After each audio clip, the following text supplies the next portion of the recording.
ახლა განვიხილოთ ციტატების შეკრება ამისათვის გამოვიყენოთ მოდელი, ანუ თვალსაჩინოება. ეს ჭურჭელი არის სამ ტოლ ნაწილად გაყოფილი და სავსე არის ერთი ნაწილი. ამას დავუმატოთ ჭურჭელი იგივე ჭურჭელი, რომელიც ისევ სამ ტოლ ნაწილად არის გაყოფილი და რომელშიც სავსე არის ერთი ნაწილი. ამათი გადასხმის შედეგად მივიღებ ჭურჭელს, რომელიც სამ ტოლ ნაწილად არის გაყოფილი და სავსე არის ორი ნაწილი.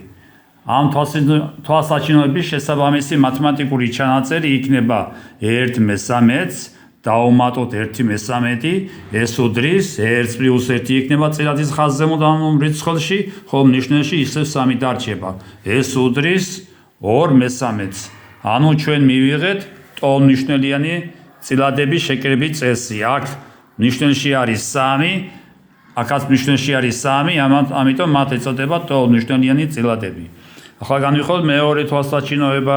ჭურჭელისა და სავსეა არის ერთი ნაწილი და ჭურჭელი არის სამ ტოლ ნაწილად არის გაყოფილი. დავუმატოთ ჭურჭელი, რომელიც არის სამ ტოლ ნაწილად გაყოფილი, ხოლო სავსე არის ორი ნაწილი. ერთის მეორეში გადასხმის შედეგად მივიღებ ჭურჭელს, რომელიც სამ ტოლ ნაწილად არის გაყოფილი და სავსე არის 3 ნაწილი. ამის შესაბამისი მათემატიკური ჩანაწერი იქნება 1/13 + 2/13. 3 იმიტომ არის, რომ ჭურჭელი სამ ტოლ ნაწილად არის გაყოფილი, ხოლო სავსე არის ორი ნაწილი. ამის შეკრების შედეგად მივიღებთ 1 + 2 რიცხვში, ხოლო მნიშვნელი იქნება 3. ანუ ეს იქნება 3/13 და ანუ ეს უდრის 1. ახლა განვიხილოთ ჭურჭელი, რომელიც 2 ტოლ ნაწილად არის გაყოფილი და სავსე არის ერთი ნაწილი. ამას დავუმატოთ ჭურჭელი, რომელიც გაყოფილია 2 ტოლ ნაწილად და სავსე არის ერთი ნაწილი. ერთის მეორის გადასხმის შედეგად მივიღეთ ჭურჭელს, რომელიც 4 ტოლ ნაწილად არის გაყოფილი და სავსე იქნება ორი ნაწილი.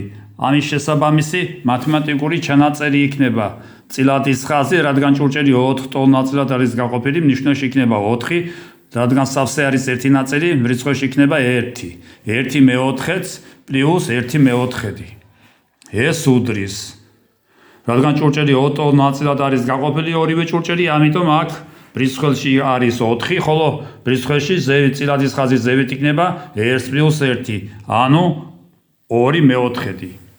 შემდეგი მაგალითი, ეს არის ჭურჭელი, რომელიც 2 ტოლ ნაწილად არის გაყოფილი და სავსე არის ერთი ნაწილი. პლუს ჭურჭელი, რომელიც 2 ტოლ ნაწილად არის გაყოფილი და სავსე არის ორი ნაწილი. ერთის მეორის გადასხმის შედეგად მეორეში გადასხმის შედეგად მივიღეთ ჭურჭელს, რომელიც 2 ტოლ ნაწილად არის გაყოფილი და სავსე იქნება 3 ნაწილი. ამის შესაბამისი მათემატიკური ჩანაწერი იქნება 1/4 + 2/4 უდრის, რადგან ორივე ჭურჭელი 2 ტოლ ნაწილად არის გაყოფილი, მნიშვნელში იქნება 4, ხოლო რიცხვში იქნება 1 + 2, ანუ 3/4.